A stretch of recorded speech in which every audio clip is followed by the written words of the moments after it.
Hello everyone, welcome to Ecoholics. I am Shruti Jha और आज का सेशन बहुत इंपॉर्टेंट होने वाला है क्योंकि हम ऐसे टॉपिक को स्टडी करने वाले हैं जो न्यूज़ में तो काफ़ी टाइम से था बट सर्टेनली अब वो हमारी नजरों के सामने है, विच इज सेंसस 2025।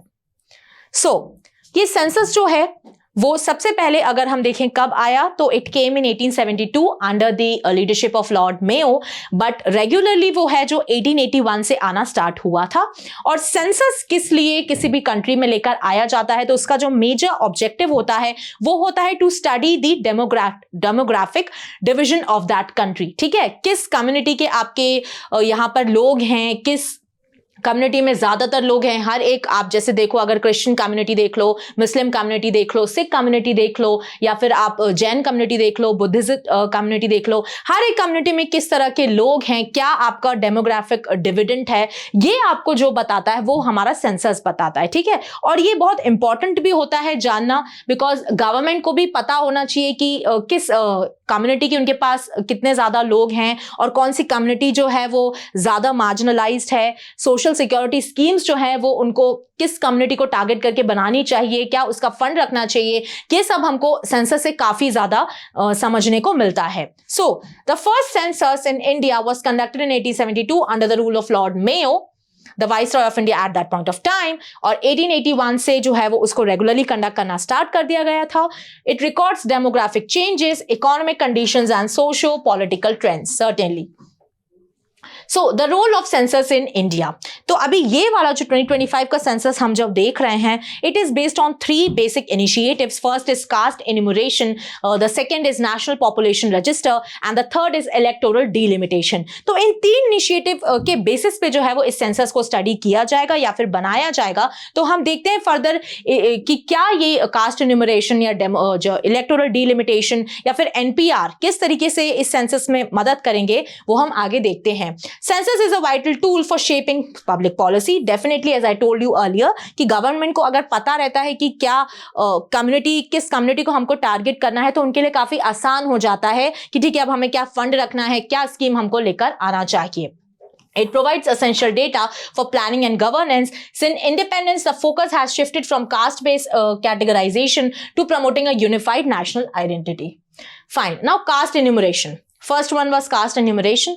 तो कास्ट एन्यूमरेशन का मतलब होता है कि कास्ट किस तरीके से, कौन सी कास्ट में कितने लोग हैं, हर एक कास्ट को आपके सेंसस में लेकर आना और एक्यूरेट डेटा उसमें रखना कि किस कास्ट में आपके कितने लोग हैं, क्या उनकी इकोनॉमिक कंडीशन है, क्या उनकी प्रॉपर्टी होल्डिंग है। इस सब चीज़ों से आपका जो एक सोशो इकोनॉमिक बेस जो आपका कास्ट सेंसस जो बनता है, ओके, वो आपके गवर्नमेंट के लिए या फिर वो आपकी कंट्री के लिए बहुत इंपॉर्टेंट होता है, क्योंकि सर्टेनली आपके माइंड में क्लियर होती है पिक्चर कि ठीक है अब हमारी जो ये कम्युनिटी है ये हमारे टारगेट कम्युनिटी है और अब हमको जो भी एक बेनिफिशियरी या फिर वेलफेयर प्रोग्राम्स लेकर आने हैं वो इस कम्युनिटी के हमको लेकर आने हैं। और एक सोशल इक्विटी भी अगर आप देखो, अगर सोशल इक्विटी मैनेज करनी है तो वो भी इसके जरिए हम प्रैक्टिस कर सकते हैं। So it could provide detailed data including group size, geographical distribution, gender composition and socio-economic status. Such information would enhance understanding of India's social structure and inform policies and programs aimed at social equity. Fine. Now electoral delimitation. As we all know कि electoral delimitation का मतलब होता है that fixing the seats for electoral constituencies. Okay? तो आपको पता है कि स्टेट में अगर इतनी पॉपुलेशन है तो स्टेट के हिसाब से उनको जो है वो सीट्स प्रोवाइड करी जाती हैं। ठीक है, अगर हम 42nd अमेंडमेंट के हिसाब से देखें तो 2000 तक जो है वो अप टू द ईयर 2000 तक जो है वो सीट्स को लिमिट कर दिया गया था और 84th कॉन्स्टिट्यूशनल अमेंडमेंट के चलते 2026 तक जो है वो सीट्स को लिमिट कर दिया गया था। अब जो सेंसस हमारे सामने है 2025, वो हमें फर्दर बताएगा कि हमें क्या डिलिमिटेशन की नीड है या फिर क्या हमारी जो कॉन्स्टिट्यूएंसीज है उनको हमें डिलिमिट करना चाहिए या फिर नहीं। 2025 census will provide demographic details necessary for this task. It will help determine constituency boundaries and reservation of seats for various social groups. Okay. Now, National Population Register. सबसे पहले आपको ये पता होना चाहिए कि ये जो रजिस्टर है वो 2010 में आया था। And as the name suggest national population register NPR, इसका मतलब होता है कि you have to have the national database of the citizens of the residents of your country। ठीक है, आपकी कंट्री में कितनी जनता है, कितनी पॉपुलेशन है, वो आपके पास पूरा एक डेटाबेस होना चाहिए और आपको सबको जो है वो एक नेशनल आइडेंटिटी देनी चाहिए कि भाई एक आइडेंटिटी आप दिखाओ तो सामने वाले को पता चल जाए दैट ओके ही और शी इज इंडियन। ठीक है, तो ये जो है वो NPR ने सजेस्ट किया था और आपको पता है that under section 14A of the citizenship act 1955 it is compulsory for the Indian government to have this database and to give this identity, the national identity to all the residents. Okay. Aim is to create a comprehensive database of every resident in India. This will support the establishment of a national register of Indian citizens. Fine. Now challenges in data collection. So as we know कि अभी we are heading towards 140 crore population and certainly the results of these census are not yet announced, but जब ये results आएंगे तो हमको actual population India की कितनी है वो पता चलेगी। But अब imagine आप करो कि population इतनी high है, हर एक रूरल एरिया में, हर एक कस्बे में, हर एक गांव में जो है वो हर एक शहर में ये डेटा को कलेक्ट किया जाता है। तो इतनी बड़ी पॉपुलेशन के चलते जब आप डेटा कलेक्ट करते हो तो इट बिकम्स वेरी डिफिकल्ट कि अगर कोई ग्लिच ना आए या फिर कोई फॉल्स इंफॉर्मेशन तो नहीं पहुंच रही है, तो ये जो चैलेंज है वो पूरे टाइम बना रहता है। ठीक है, ऐसा भी हो सकता है कि गलत इंफॉर्मेशन गवर्नमेंट तक पहुंचाई जा रही हो, कोऑपरेशन की कमी हो, नेशनल, स्टेट और लोकल, ये तीन जो हमारे गवर्नमेंट एजेंसीज होती है उनके बीच में कोऑपरेशन की कमी हो, तो बहुत सारे ऐसे चैलेंजेस होते हैं। तो हम देखते हैं कि करके first is the lack of cooperation definitely between the national, between the state और between the local agencies. Okay, language and cultural barriers, definitely अगर लैंग्वेज जो एम्प्लॉय आए हैं स्टेट की तरफ से डेटा कलेक्ट करने के लिए और जो फैमिली है उनको मान लीजिए उनकी लैंग्वेज नहीं आती है। ठीक है, अगर कोई नॉर्थ का बंदा साउथ में गया है तो उनको ऑब्वियसली जो है वो साउथ की लैंग्वेज नहीं आएगी, बट जो सदर्न पीपल हैं उनको नॉर्थ की लैंग्वेज नहीं आएगी। ठीक है, हिंदी इंग्लिश तो बोल लेते हैं बट हिंदी बहुत उनको मुश्किल होती है बोलने के लिए।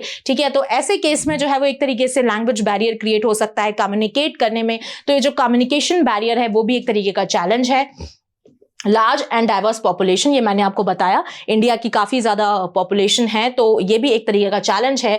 Then the fourth one is cost pressures. Definitely अब इतना बड़ा सेंसस है, इतनी बड़ी पॉपुलेशन का सेंसस क्रिएट करने की आप बात कर रहे हो तो कॉस्ट के ऊपर प्रेशर भी आपके ऊपर बना रहता है गवर्नमेंट की तरफ से कि भाई एक लिमिट है कि हमको इतना ही खर्चा करना है, इसी खर्चे में हमको जो है वो सेंसस को प्रिपेयर करना है, तो वो भी एक प्रेशर होता है। ठीक है, next is concerns about privacy. काफी डिटेल्स जो है वो गवर्नमेंट जो है वो आपको बताती है इस सेंसस के थ्रू कि क्या कम्युनिटी जो है उनका क्या नंबर है, क्या आपके प्रॉपर्टी डीलिंग्स हैं, आपकी प्रॉपर्टी ओनरशिप क्या है, लैंड होल्डिंग्स क्या है। ये जो प्राइवेसी डिटेल्स होती है ऑब्वियसली नंबर, एड्रेस से लेके आपके आईडी कार्ड्स, आपके फैमिली मेंबर्स, सारी जो आपकी इंफॉर्मेशन होती है, आपकी पर्सनल इंफॉर्मेशन, वो आपकी गवर्नमेंट तक पहुंचती है और जिस चैनल के थ्रू वो पहुंच रही है वो भी एक तरीके का चैलेंज हो सकता है कि वहां पे कोई ग्लिच ना हो जाए, वहां से कोई लीकेज ना हो जाए इंफॉर्मेशन का। तो एक प्राइवेसी का जो ब्रीच है वो आपका बना रहता है। देन डेटा अब्यूज, ये भी एक तरीके से इसी से रिलेटेड है कि डेटा जो है वो गवर्नमेंट के पास जो आ रहा है या फिर किसी भी लोकल एजेंसी या फिर स्टेक होल्डर के पास जा रहा है तो वहां से डेटा का गलत यूज तो नहीं हो रहा, फॉल्स इंफॉर्मेशन तो स्प्रेड नहीं की जा रही है। ये इस पे चेक रखना बहुत इंपॉर्टेंट होता है और ये भी एक चैलेंज है हमारी इंडियन गवर्नमेंट के लिए while making the census. So other is government responsibility. So definitely ministry of home affairs is affiliated with making census, but उसके अलावा भी, ये तो आपकी पेरेंट मिनिस्ट्री हो गई, बट इसके अलावा भी आप देखो office of the registrar general and census commissioner is responsible for its planning and implementation. Census को कैसे प्लान करना है, उसको किस तरीके से आपको ग्राउंड पे उतारना है कि उसका जो इंप्लीमेंटेशन है वो अच्छे से हो सके, वो काम होता है office of the registrar general and census commissioner का। Each state and UT has a directorate of census operations, they conduct the census in their respective areas. ठीक है, नेशनल हो चाहे स्टेट हो चाहे लोकल लेवल हो, हर एक लेवल पे आप देखो स्टेक होल्डर्स जो है वो अपॉइंट किए जाते हैं कि सेंसस जो है वो अच्छे से प्रिपेयर हो सके और ट्रांसपेरेंट तरीके से जो है वो हमारे सामने सेंसस की इंफॉर्मेशन सामने हो। So thank you for watching this session guys. I hope आपको ये समझ में आया हो कि सेंसस से रिलेटेड जो भी इंसाइट्स थे, अभी रिजल्ट्स तो नहीं आए हैं बट सून जब रिजल्ट्स आ जाएंगे तो मैं उसके ऊपर भी एक वीडियो बनाऊंगी।